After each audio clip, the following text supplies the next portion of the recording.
That's all I can do. Hello, everybody. Hey, mic is on.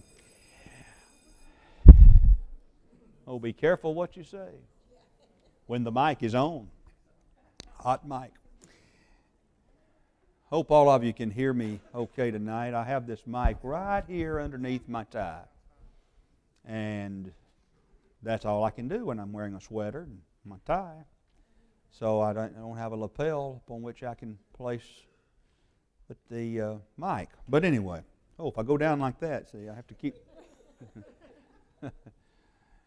Elocution.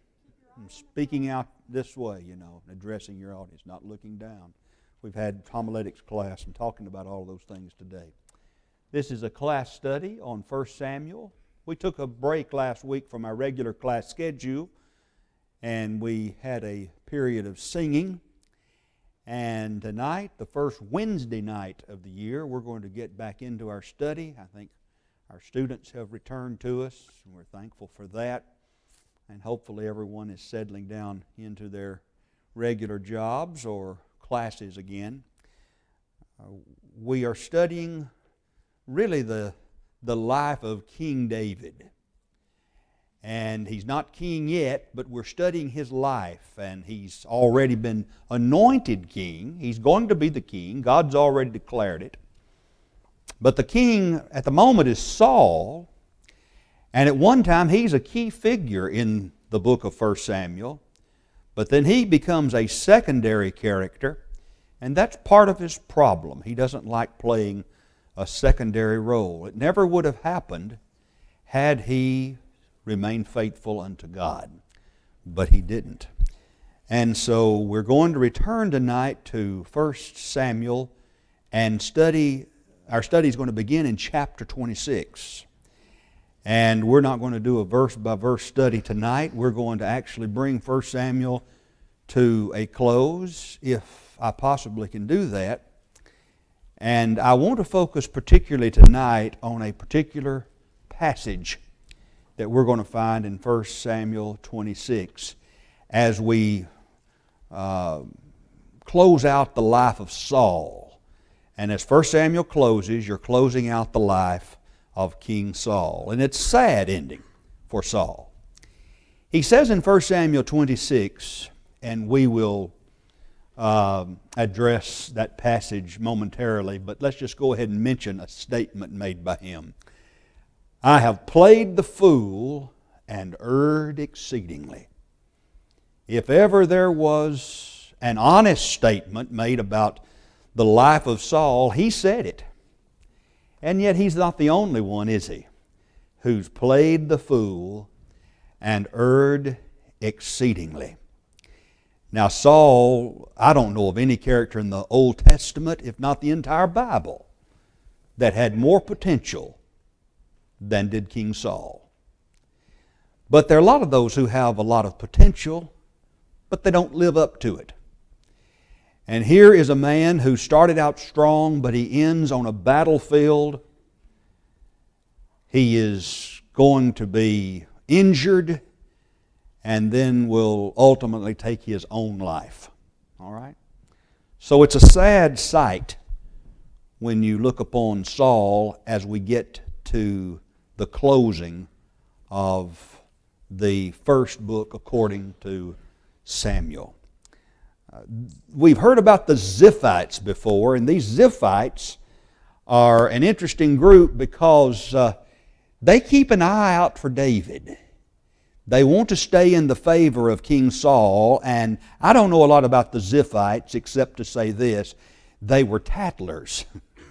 And the Ziphites wanted King Saul to know about David. Remember, a few chapters ago, it was the Ziphites who said something to King Saul, we've spotted David. Well, in 1 Samuel 26, they have reported to King Saul again and said, we've found David. And you've almost got the same thing happening here in 1 Samuel 26 as you did just a few chapters ago. You remember at the last time that David and Saul had some interaction, David could have killed him in the cave at Adullam. But David didn't do it. And he's not going to kill God's anointed. Even though he's hurt, he's disappointed, he doesn't understand, he's fearful of the king, and yet he will not take the life of God's anointed. So at the conclusion, when David informs Saul from a distance, hey, look what I've done. I could have taken your life. Oh, David, bless your heart. I'm sorry for what I've done. You could have taken my life, but you spared it. I'm sorry. I'm repenting of this. And then it's almost like in chapter 26, you have a repeat of the same thing. Now you're going to find this about David. Fool me once, shame on you. Fool me twice, shame on me. Although I'm not sure that David was fooled either time, because David is always on the run, realizing that he's got an enemy in Saul. He doesn't like it. It hurts him to the core, because Saul is somebody that he really wanted to respect. And there was a time when there was a close association between these two. And David brought great relief to King Saul, and David helped King Saul. But the payback, I'm going to hunt you down and kill you. That's what Saul wants to do. So, in chapter 26, having heard from the Ziphites where David is hiding out, he comes for him again. And once more, David is going to outfox Saul. And I'll say this about Saul. Every time he goes on the hunt, he doesn't show a lot of credibility. He does not show that he's very smart, really. It seems that something always happens that puts himself in jeopardy instead of the one he's trying to track down and kill. And so once again in 1 Samuel 26, as Saul goes after David, David is able to turn things on Saul, because Saul always puts himself in a vulnerable position. He's not very careful. But remember, he's a foolish man. So he's not very careful at all. Now, once more we find that David is going to take an opportunity to show King Saul how that he could have taken his life, but he spared his life. Here again, something happens, and the Lord intervenes on this time. It seems on this particular occasion that Saul and his men are sleeping soundly, and I believe according to the text, the Lord had something to do that. They fell in this deep sleep. Can God put one in a deep sleep? Did Adam, didn't he? And Adam was in a deep sleep. I sometimes say when we study the opening chapters of Genesis, God not only performed the first surgery, but also provided the anesthetic, didn't he? All right? So here again, Saul is going to experience what Adam must have experienced, and that is fall into a deep, deep sleep. Now, when David comes to find out the location of Saul and his men, and I think this is rather interesting, he's standing in the midst of David's sleeping, or rather Saul's sleeping military unit. And there's always somebody on David's side that says, here's your opportunity. And David is told by Abishai, and Abishai, by the way, is Abner's brother, but Abner's with King Saul, Abishai's with David, and Abishai says, here's your moment. This is what you've wanted all along. Now you can take what's rightfully yours. What's he saying? Kill him. He's been led into your hand. And obviously Abishai and others think, hey, God's behind this. God's delivered him into your hand. But once again, David says, no, I'm not going to take the life of the king. God's what? Anointed. So, on this occasion, he just takes the spear and he takes a bottle of water or a canteen of water, and then after moving away a distance, he yells out to Abner. And he wants to know from Abner, what have you done? First of all, he expresses his respect that he has for Abner. Verse 15, he says, Abner, aren't you a valiant man? Well, when Abner dies, how will David remember him? As a prince and a great man that has fallen in Israel. So David has respect for Abner. Who is like thee in Israel? Wherefore then hast thou not kept thy Lord the king? For there came one of my people in to destroy the king thy Lord. And so David is saying to Abner, why aren't you doing a better job of protecting your king? You're committed to King Saul. He ought to have your protection. But he says, you've not been doing a good job. Now, there's a focus just a moment on verse 10. And I want you to keep in mind something that's very, very important.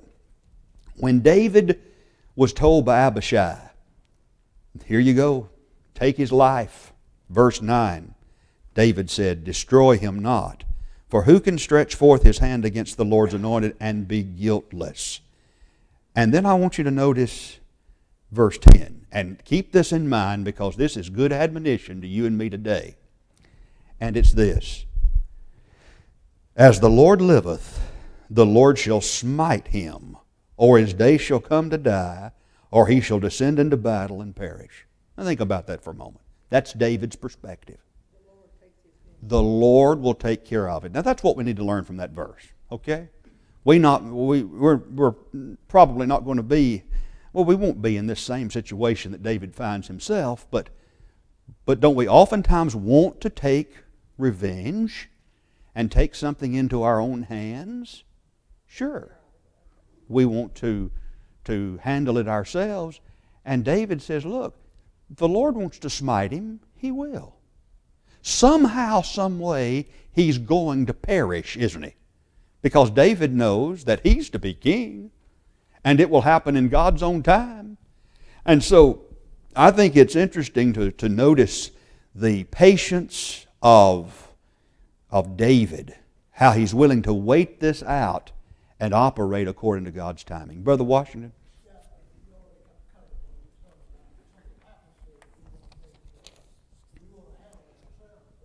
Mm-hmm. Yeah.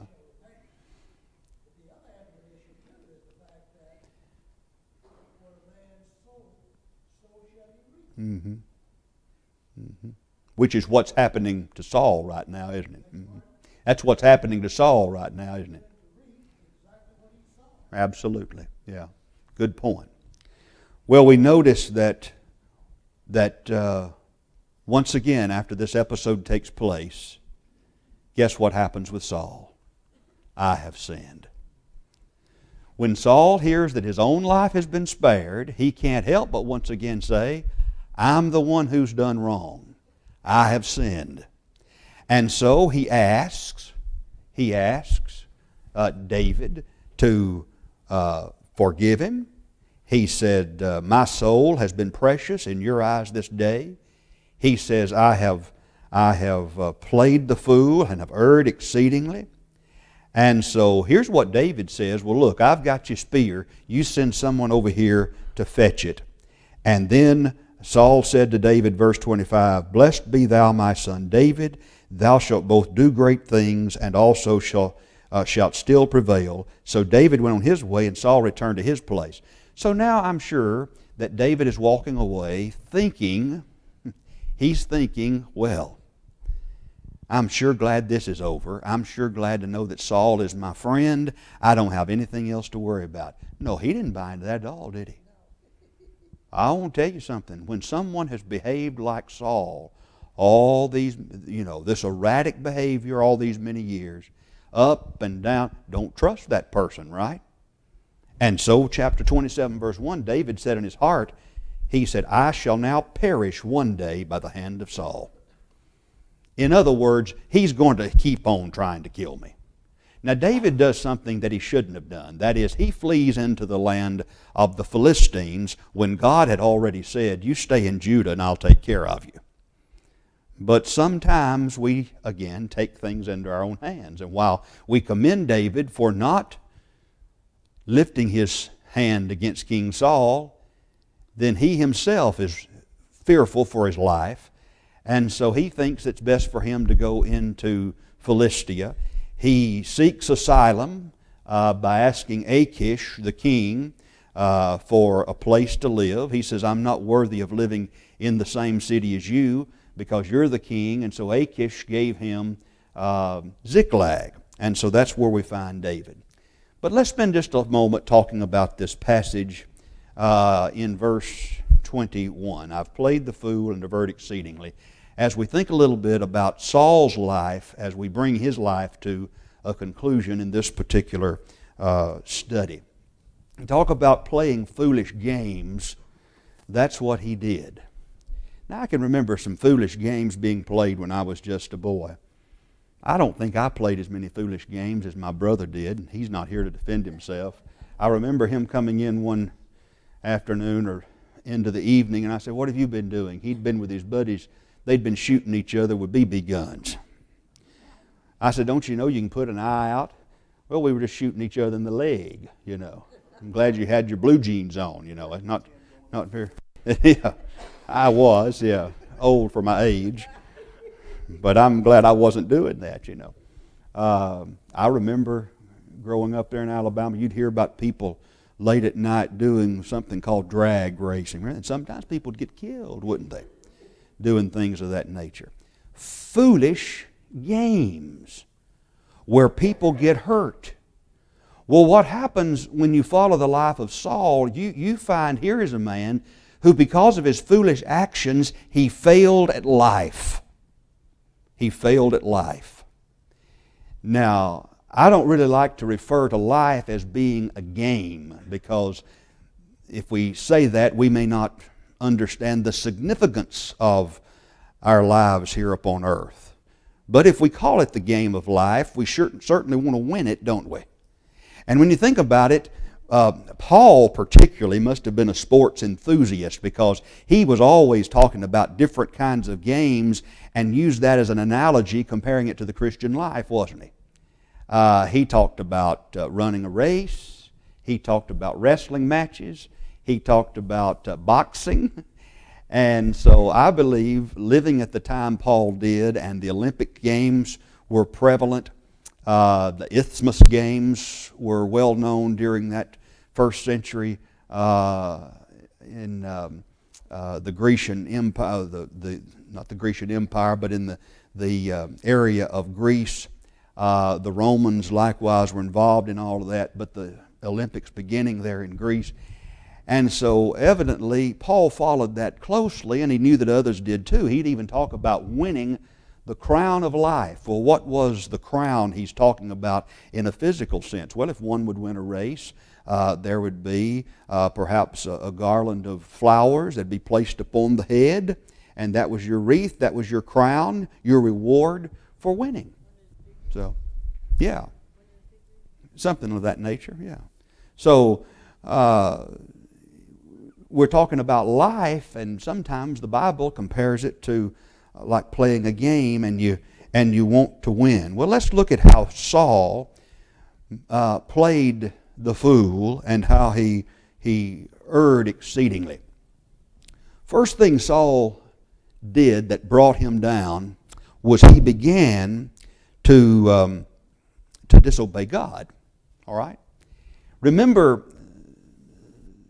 the prophet Samuel was a chief advisor to King Saul, and you could not have had a better advisor at the moment than Saul.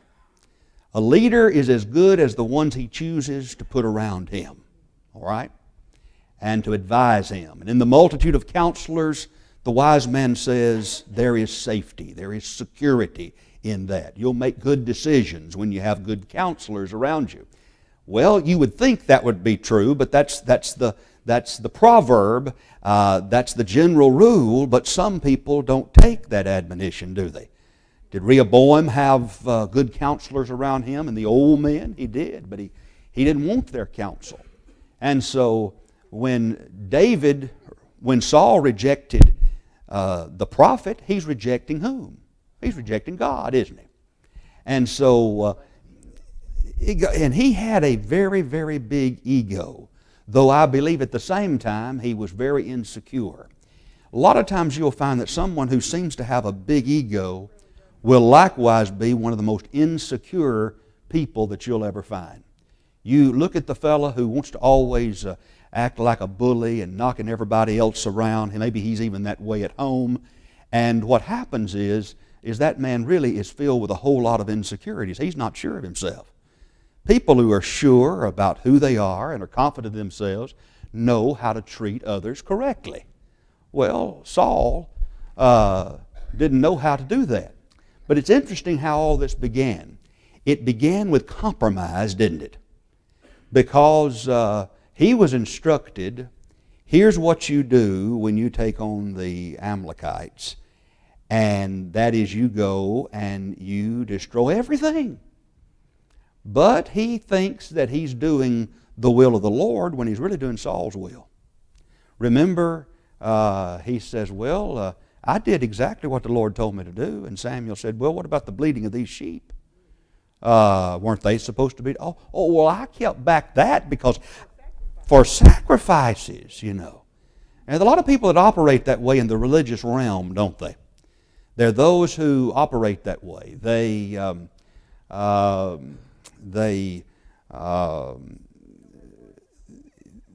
a zeal for God. We read about that, but not in accordance to knowledge. There are those who give God lip service. In vain they do worship me, teaching for doctrines the commandments of men. And so we find that his I'm sorry, when I look at my notes, that happens. On the when you consider the life of King Saul, he was one who began to disobey God. So when God says, I want you to destroy the Amalekites, 1 Samuel 15, he refused to do it. Now, I want us to consider something else, and that is, he let down his friends, didn't he? A man who loses his best friends is a man who plays the fool. Now I want to tell you something. Saul had a good friend in Samuel, but likewise he had a good friend in David. All right? So you think about it. Can we have friends of all ages? I don't know why we can't. And so here is Saul, perhaps in midlife, I guess, and there's this old prophet who wants to advise him. And then here is this young man, and he wants to serve his king. So let's just take those two examples.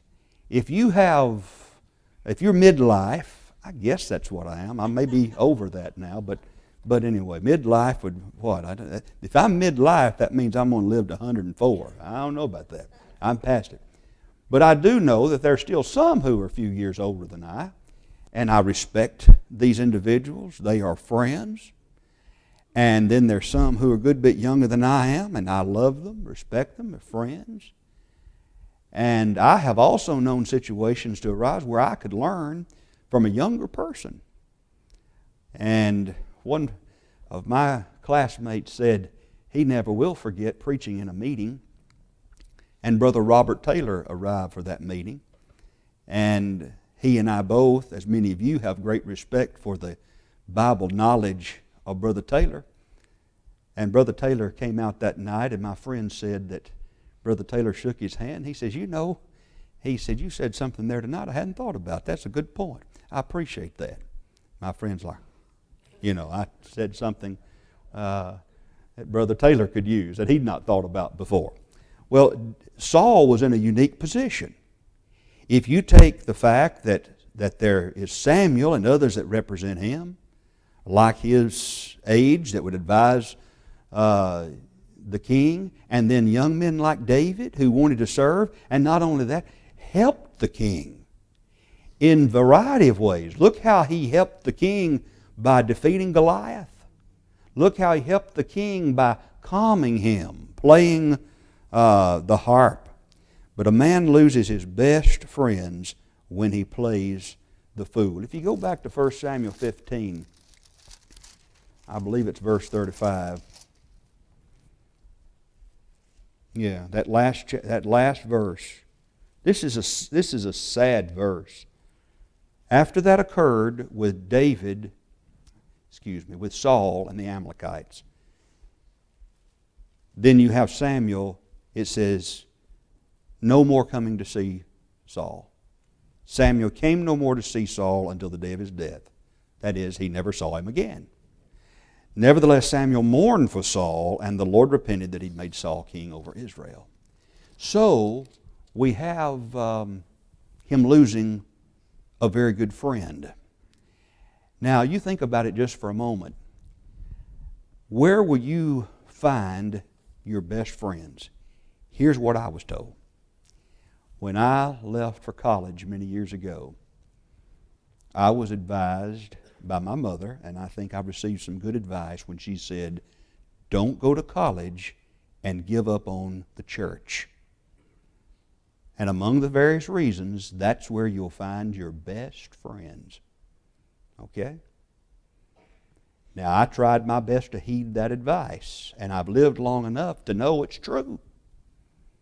Those are the people that will stick by me. Saul gave up the best counselors only to see his life fall apart. He was in disarray. We're going to talk about the prodigal this coming Sunday for our homecoming Sunday. That's fitting, don't you think? And there was a young man who had everything. He came to his senses, we know that. But let's look at what happened between the time he left his father and the pig pen. I'm confident that on the road to the far country, there were a lot of people who were going along with the prodigal. And good friends, so he thought. Because after all, he's paying the bills. Now look, if you can pay the bills, then you're going to have a lot of people latch on to you. And I said something today in my devotional post on Facebook. I said, you better guard your reputation. For some of us, that's all we have. Now, there are others who have a whole lot of money, don't they? And it seems like that, at least for the moment, temporarily, they can risk their own reputations because people don't care. They like to get close to those who have what? Money. Money. Now, that old boy had a lot of money, but then the money ran out. You see, in his father's house, his father knew how to make more money. Okay? He was a businessman. It didn't just happen that he had money. I think he made money, and he kept on making it. But his boy that ran away didn't understand that. All he knew was give me and spend it. And I heard something not long ago along that same line where there's a family that I know back in Chattanooga area, close to home, and family connected to mine. And I said, well, you know, that man who died, I think he left his children a pretty good inheritance. Oh, he did. And this person they knew all the dollar amounts and everything. It was said that one had this many, like let's say 3 children and left $300,000 apiece, and one no doubt put hers in savings and invested it properly, things of that nature. There was a son who did the same. I said, well, what about this other daughter? Oh, it's just gone. It's gone. I mean, she spent it on some just frivolous items. Went and had her face stretched, and it came back again, you know. That cost about $100,000. Didn't help her, still ugly. No, I don't know. That's not right. But I'm just saying, It wasn't worth that much, I'll tell you that. All right. Now, these friends of the prodigal, for example, they're as long as somebody's paying the bill. But then notice what happened. He lost his friends. We know that because he's in the pig pen, and they weren't there. They didn't care about following him. They didn't care about following him anymore. Here is Saul losing the very best that he had. Even many of those who serve him don't honor him, do they? We already know that. They don't respect him. Didn't some even try to plead with him? What's David done to except good? So they're only obeying the king because they have to do it. He's the king, and they don't want to get in trouble otherwise. But a man loses his best friends when he plays the fool. That's what happened to Saul. He lost the friendship of Samuel. He lost the friendship of David. I'll tell you what, with the exception of perhaps Uriah, I'd want to be a friend with David, don't you? Wouldn't you? David, for most of his life, was a good man, and look at the good he did for King Saul. Even when Nabal, he was going to come after Nabal, David shows his tender heart because Nabal's wife, who's completely different from old curlish King Nabal, she pleads on his behalf, and David listened. So he loses Samuel, he loses David, and he loses that relationship that he has with Jonathan. And then we're going to see what happens to poor old Jonathan. He lost the loyalty of Jonathan. I mean, look, David's victories would have been, they were Saul's victories. Jonathan's victories, Saul's victories. Samuel's victories, Saul's. And yet Saul would not let it happen. He betrayed his friends. But before we close tonight, there's something else that he did that really is amazing, and that is he even sunk to the depths of relying upon witchcraft to try to reach the prophet of God. So it is that whenever you go down this course of disobedience to God and losing your relationship with God, you start looking into things that are even cultic in nature to try to find your answers.